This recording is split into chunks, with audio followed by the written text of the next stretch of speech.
اس video میں heart attack اور اس سے ریلیٹڈ سمپٹمز کے بارے میں بات کریں گے۔ انسانی دل کا سائز تقریباً بند مٹھی کے برابر ہوتا ہے، لیکن ذرا سوچئے، یہ چھوٹا سا آرگن لگاتار ساری زندگی کام کرتا ہے۔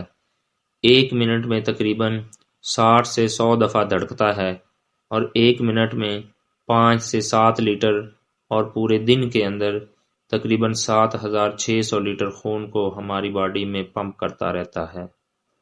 ہارٹ اٹیک ایک ایسی بیماری ہے جس کی وجہ سے 1 گھنٹے میں درجنوں لوگ موت کے منہ میں چلے جاتے ہیں۔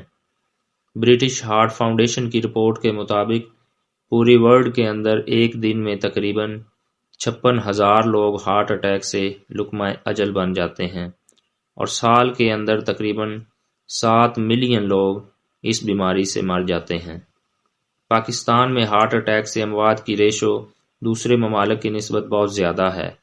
WHO کی رپورٹ کے مطابق پاکستان کے اندر 2020 میں تقریباً 2.5 لاکھ لوگ ہارٹ اٹیک سے اس دنیا سے چل بسے۔ اب بات کرتے ہیں کہ ہارٹ اٹیک کیسے ہوتا ہے۔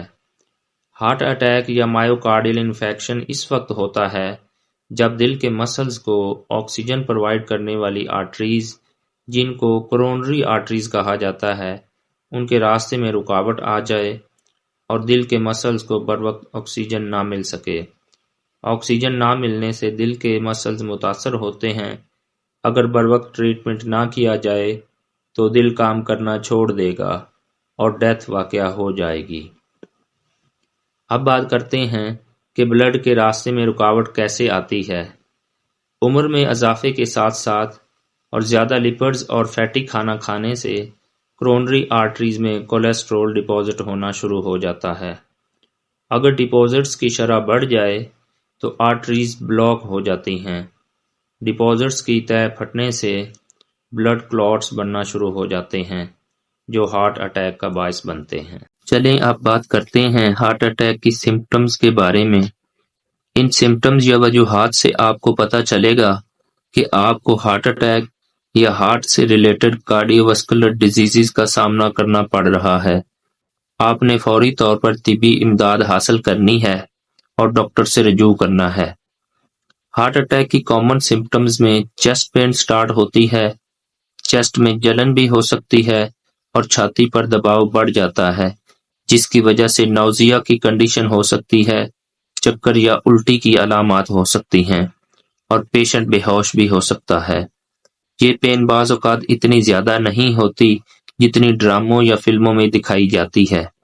یہ پین سم ٹائمز کے لیے ہوتی ہے اور پھر ختم ہو جاتی ہے۔ ہارٹ اٹیک سے سانس میں دشواری ہو سکتی ہے، مریض کا سانس اکھڑنا شروع ہو جائے گا اور سانس لینا مشکل ہو جائے گا۔ ہارٹ اٹیک کی پین بعض اوقات منہ کے نچلے جبڑے اور دانتوں میں سٹارٹ ہو جاتی ہے۔ ہارٹ اٹیک کی یہ پین گردن، ایک کندھا یا دونوں کندھوں میں بھی ہو سکتی ہے اور سم ٹائم لیفٹ آرم یا دونوں بازوؤں میں بھی ہو سکتی ہے۔ ہارٹ اٹیک کی پین چھاتی کی بیک سائڈ میں یا مریض کی کمر میں بھی ہو سکتی ہے۔ جب ہارٹ اٹیک آتا ہے تو مریض کے ہارٹ کے مسل تک آکسیجن نہیں پہنچ پاتا، جس کی وجہ سے مریض تھکن محسوس کرتا ہے۔ ایسی حالت میں مریض کو چلنے پھرنے سے پرہیز کرنا چاہیے۔ ایسے مریض کو کسی سہارے کے ساتھ بٹھائیں یا لٹا دینا چاہیے تاکہ ہارٹ کو زیادہ ورک نہ کرنا پڑے۔ ہارٹ اٹیک کے مریض کو گھبراہٹ ہو سکتی ہے اور بعض اوقات پسینہ بھی آنا شروع ہو جاتا ہے۔ ایسے مریض کے معدے میں شدید درد محسوس ہو سکتا ہے، جسے اکثر یہ سمجھا جاتا ہے کہ یہ معدے کا درد ہے، حالانکہ یہ معدے کا نہیں بلکہ ہارٹ کی پین ہوتی ہے۔ ہارٹ اٹیک کے مریض کے لیے ڈاکٹر موسٹلی ECG کرتے ہیں جو کہ الیکٹرو کارڈیوگراف ہوتا ہے۔ اگر ڈاکٹر سیٹسفائی نہ ہوں تو وہ بلڈ ٹیسٹ بھی کروا سکتے ہیں۔ اب بات کرتے ہیں چند پریونشن کے بارے میں۔ ہارٹ اٹیک کے مریض کو اپنا لائف سٹائل چینج کرنا پڑتا ہے۔ ہارٹ اٹیک کے مریض کو چاہیے کہ وہ ریگولر واک کرے اور ایکسرسائز کرے۔ ہارٹ اٹیک کے مریض کو چاہیے کہ وہ زیادہ مرغن غذاؤں اور کولیسٹرول، لپڈز اور زیادہ فیٹ والی خوراک سے دور رہے اور ڈاکٹر کی طرف سے پریسکرائبڈ کی گئی میڈیسن کو ریگولر یوز کرے۔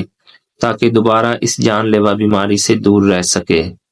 ناظرین، اگر ہماری یہ ویڈیو اچھی لگے تو اس کو لائک اور شیئر کیجیے گا اور ہمارے چینل کو سبسکرائب کیجیے گا۔